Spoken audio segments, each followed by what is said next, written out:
మీ business ఏదైనా మీ ఊర్లో promotion చేయాలంటే అది సుమన్ టీవీతోనే సాధ్యం. ఇప్పుడే సంప్రదించండి.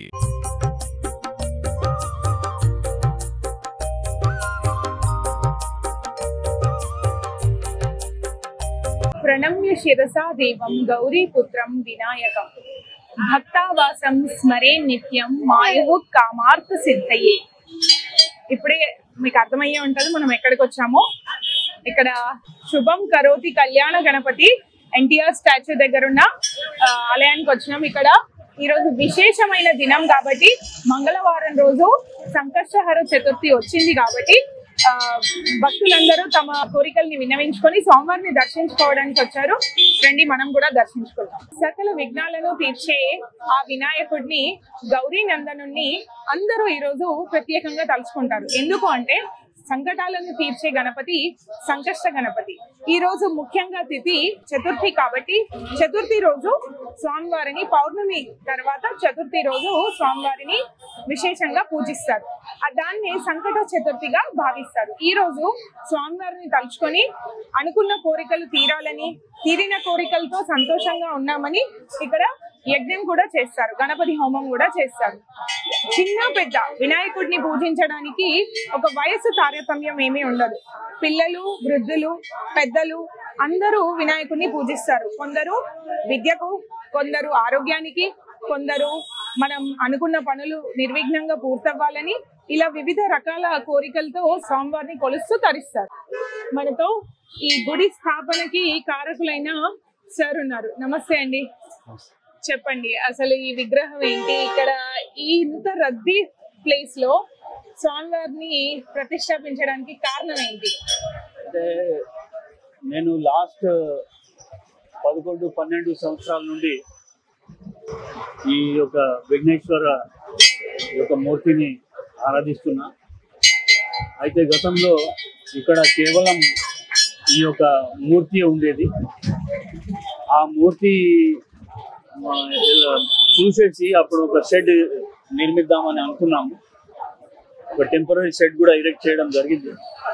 కానీ ఆ తర్వాత వర్షం వచ్చినా కానీ అది సరిగ్గా లేకపోవడంతో విగ్రహానికి ఏదైనా అపాయం జరుగుతుంది అనుకున్న తర్వాత మేము కొంత మిత్రులు ముందుకు వచ్చేసి ఒక టెంపరీగా షెడ్ ఏర్పాటు చేయడం జరిగింది. ఆ తర్వాత మెల్లమెల్లగా టెంపరీ ఫ్లోరింగ్ కూడా చేయడం జరిగింది. ఆ తర్వాత మెల్లమెల్లిగా భక్తులు రావడం, వారు అనుకున్నది దేవుని యొక్క ఎలా అయితే వారు మొక్కుతున్నారో అలా వారి యొక్క మనోకామన పూర్తి అవ్వడం, ఇవి చూస్తూ ఈరోజు ఆఫ్టర్ 12 years మనం గుడి స్వరూపంలో చూస్తున్నాం. మళ్ళీ మనందరికి తెలుసు, ప్రతి ఒక్క కార్యక్రమానికి నిర్విఘ్నంగా అవ్వాలంటే ఈ యొక్క విఘ్నేశ్వరునికే మనం పూజిస్తాం. అయితే ఇందూరు నగరంలో ఈ నడిబొడ్డులో ఉన్నటువంటి ఈ యొక్క విఘ్నేశ్వర గుడి యొక్క మహత్యం కూడా చాలా మా ఇందూరు నగరంలోనే కాదు, ఇందూరు జిల్లాలోనే కాదు, పక్కన ఉన్నటువంటి రాష్ట్రాలు ఏవైతే మహారాష్ట్ర, కర్ణాటక ఉందో అక్కడి నుంచి కూడా రావడం జరుగుతుంది.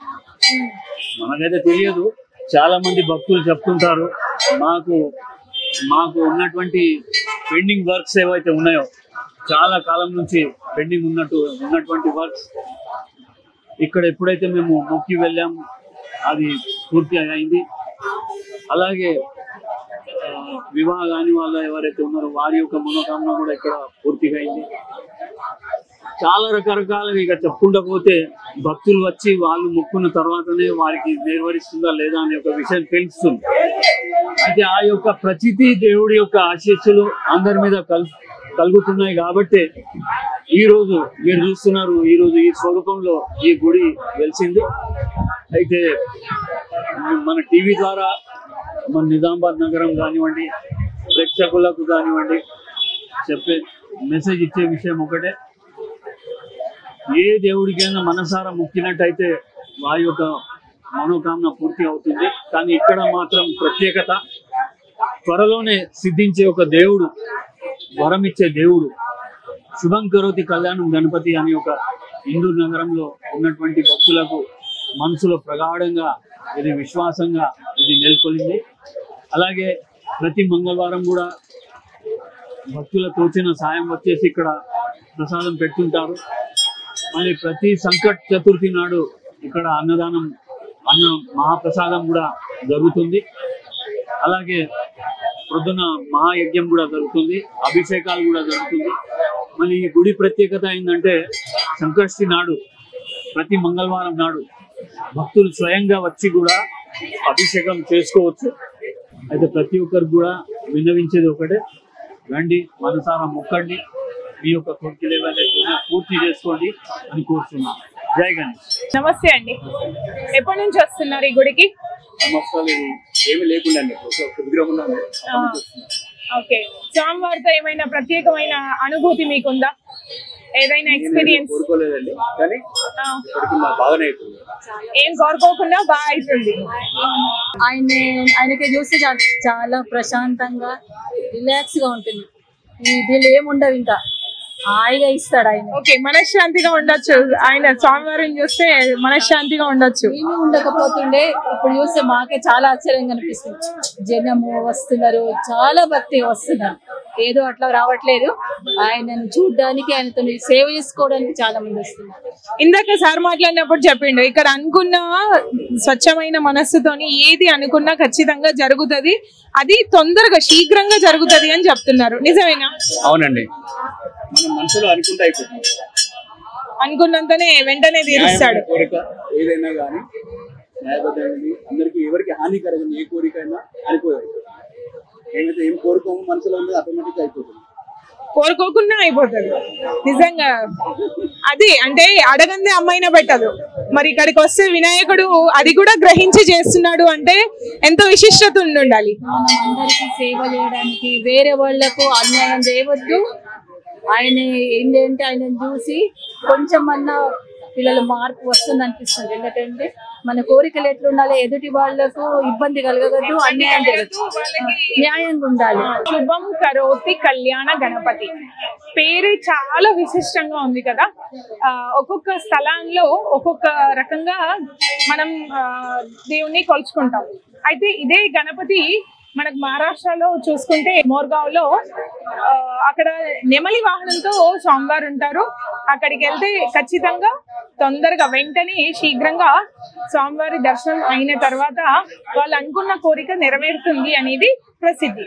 ఇక్కడ ఏంటి అంటే శుభం కరోతి కళ్యాణ గణపతి అంటే శుభం అంటే మనకు తెలుసు, శుభం కరోతి కళ్యాణ గణపతి. కళ్యాణం అంటే కళ్యాణం అన్న శుభం అనే మీనింగ్.